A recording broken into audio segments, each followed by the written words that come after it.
प्रभाते मनी राम चिंतित जावा, पुढे वैखरी राम आधी वदावा. सदाचार हा थोर सोडून येतो, जनितो चितो मानवी धन्य होतो. श्रीराम.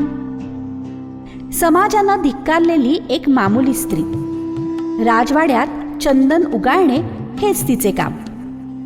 इतके सुंदर चंदन उगाळणारी दुसरी कुणी नव्हतीच. कुणा एकासाठी पहाटे उठून भक्तीने नामस्मरण करत चंदन उगाळणारी ती कुब्जा होती.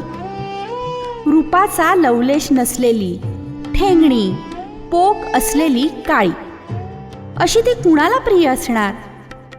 तिची निष्ठा, नामस्मरण, सतत परमात्म्याचे चिंतन कुणाला कळणार?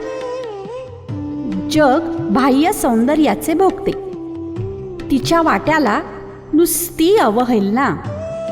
परंतु एका मध्यरात्री राधे सकट सगळी मथुरा निद्रित, यमुना सुद्धा संथ, अस्तित्व फक्त भणभणणाऱ्या वाऱ्याचे. आता कुब्जेच्या भक्तीला भगवान श्रीकृष्णाचं रूप आठवता आठवता, चिंतन करता करता उधाण आलं.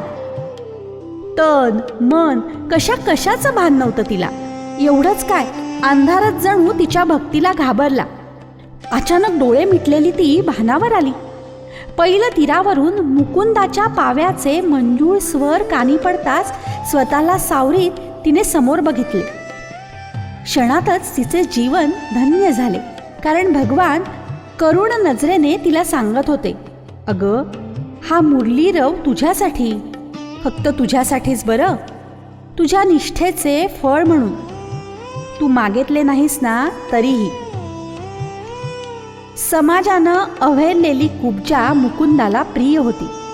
तिचे रूप त्याला दिसले नव्हते, तर दिसली होती निष्ठा, फक्त निष्ठा. धन्य ती कुब्जा.